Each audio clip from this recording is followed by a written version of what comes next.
Saudara, lonjakan tinggi kasus harian COVID-19 sejak awal bulan Juni membuat rumah sakit penuh dan sejumlah kebutuhan perawatan tidak dapat diakses seluruh pasien. Banyak warga terpaksa menjalani isolasi mandiri tanpa kontrol tenaga medis dan terancam keselamatannya akibat minimnya pasokan obat. Bagaimana langkah pemerintah menanggulangi situasi darurat saat ini? Kita akan bahas bersama dengan Menteri BUMN, Erick Thohir. Selamat malam, Pak Erick. Selamat malam Mbak Livi, gimana sehat-sehat? Sehat, Pak Erick sehat, Pak Erick? Alhamdulillah sehat. Alhamdulillah. Hari ini Presiden sudah resmi meluncurkan program 300.000 obat gratis untuk para penderita COVID. Apa yang mendorong pemerintah kemudian memutuskan untuk meluncurkan program ini di tengah para epidemiolog kita menekankan untuk pemerintah memfokuskan kepada testing, tracing, dan juga vaksin? Saya rasa Mbak Livi, apa yang disarankan epidemiolog itu juga kita lakukan. Tes, tracing, kita lakukan itu. Tetapi kan yang terpenting hari ini kita harus memastikan para nakes yang ada di rumah-rumah sakit ini kita harus jaga. Jangan sampai mereka kelelahan. Bahkan mereka sendiri sudah banyak juga yang terkena daripada COVID-19. Nah, beban ini harus kita lakukan. Salah satunya yaitu mengurangi para yang positif OTG ataupun yang ringan, yang mungkin ya kita kan manusia, namanya begitu sakit kita panik datang ke rumah sakit. Yang itu harus kita kurangi, kita jaga, kita rawat, karena itu tadi. Pemerintah harus memastikan hadir yang namanya kepastian obat untuk rakyat di bawah. Nah, karena itu ketiga paket itu jelas. Satu, paket untuk isolasi mandiri yang tidak ada gejalanya, yaitu kebanyakan daripada vitamin-vitamin. Tapi juga ada paket kedua dan yang tiga, yang memang tadi kalau yang ketiga yang udah mulai batuk kering, tapi yang kedua itu masih panas, ya.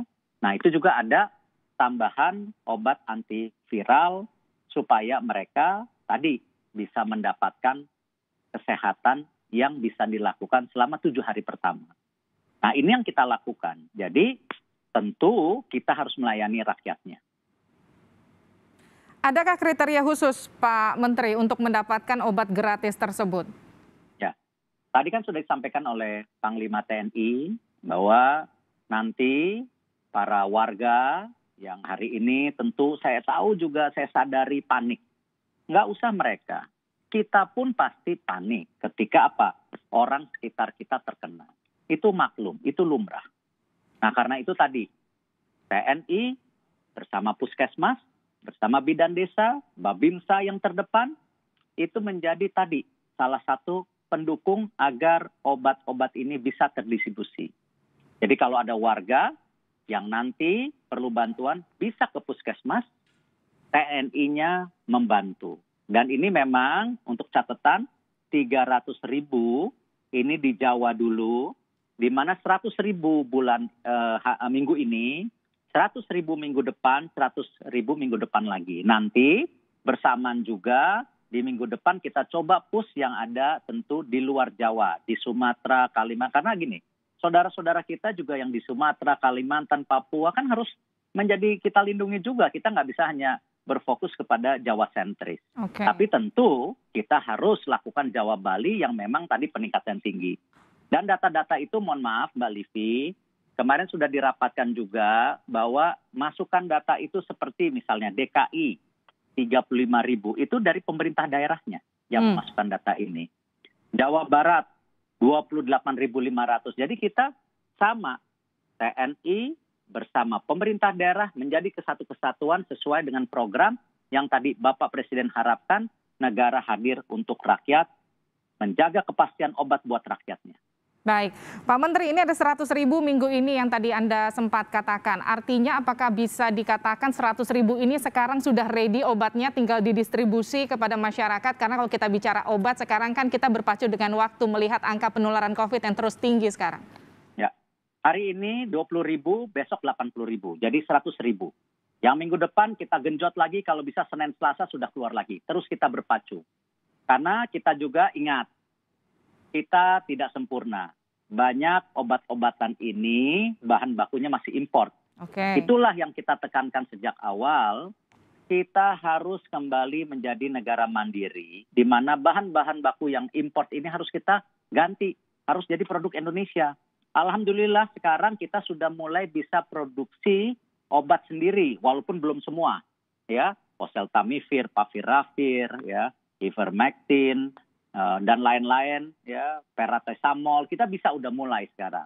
Cukup tidak, kita harus tingkatkan, karena masih banyak juga obat-obat seperti mohon maaf kalau saya salah, namanya tolizuma, apalah yang kategori ini kita belum bisa buat. Nah, ini yang kita juga harus pastikan tadi, kita bangkit. Kita jangan terlena, kita harus cari percepatan-percepatan ini. Oke, Pak Menteri, sejauh mana ketergantungan kita terhadap katakanlah tadi bahan baku pendukung untuk pembuatan obat? Ya, remdesivir kemarin, salah satu yang kita bisa produksi, yang tadi tidak saya sebutkan, sempat bahan bakunya tidak bisa kita dapatkan. Karena kenapa? India lockdown. Tapi kita tidak give up, kita cari ke tempat lain. Nah, inilah yang ke depan, kalau kita bisa membangun petrochemical industry kita, menjadi turunannya obat, ya kita nggak akan tergantung lagi. Karena itu kan gimana sekarang juga kami di Kementerian BUMN memastikan tadi, Pertamina juga harus membangun petrochemicalnya. Tetapi tidak di situ aja, kami juga meminta PTPN, Perhutani mulai juga mensinergikan dengan Indofarma mencari obat-obat herbal, ya, yang bisa menjadi alternatif supaya kita mandiri. Kita harus bangun daripada industri lokal kita. Baik, Pak Menteri, ini ada berapa perusahaan farmasi yang terlibat dalam program pembagian obat gratis dari pemerintah ini? Saya rasa pada saat ini memang masih BUMN. Tetapi tentu tidak cukup di sini, kan justru begini. Kita ingin juga melibatkan banyak pihak. Para dermawan paling tidak sudah melihat paket obatnya, bisa membagikan. Alhamdulillah saya juga dapat kontak teman-teman saya hari ini, ya, yang para pengusaha juga. Mereka juga ingin melakukan yang sama untuk daerah sekitarnya. Alhamdulillah, saya rasa gini loh. Dalam situasi COVID ini tidak mungkin kita tidak gotong royong. Bukan saatnya kita menyalah-nyalahi. Kritik itu obat. Tuduhan kita harus buktikan dengan transparansi.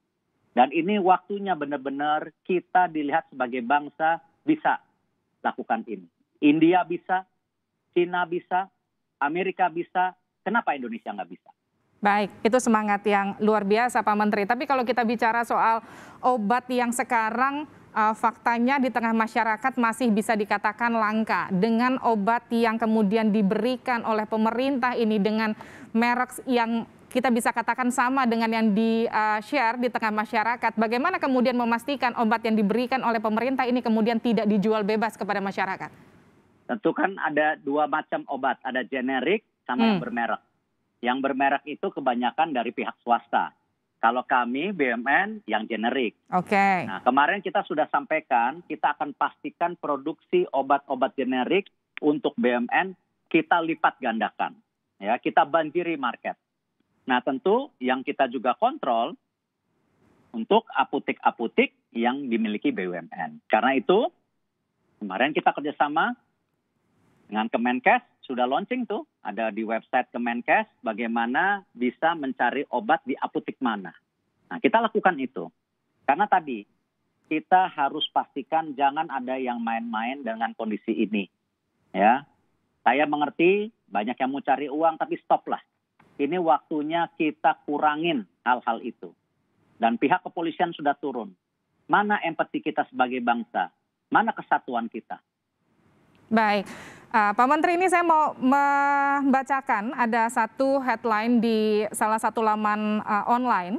Bagaimana memastikan proses penebusan resep bisa berjalan efektif? Ini saya baca dari laman kompas.com. Hari ini dituliskan, usai berkonsultasi secara online, pasien masih sulit untuk menebus resep obat gratis. Kata pasien yang diwawancara, saya sudah berusaha tapi tidak direspon. Akhirnya saya beli obat sendiri karena saya berpacu dengan waktu. Ini akan jadi PR besar bagi pemerintah memastikan bagaimana distribusi obat mulai dari pemeriksaan secara online hingga distribusi kepada pasien itu bisa berjalan dengan cepat begitu. Apa yang nanti jadi strategi oleh pemerintah nanti akan dijawab oleh Bapak usai jeda. Tetap bersama kami di Sapa Indonesia Malam.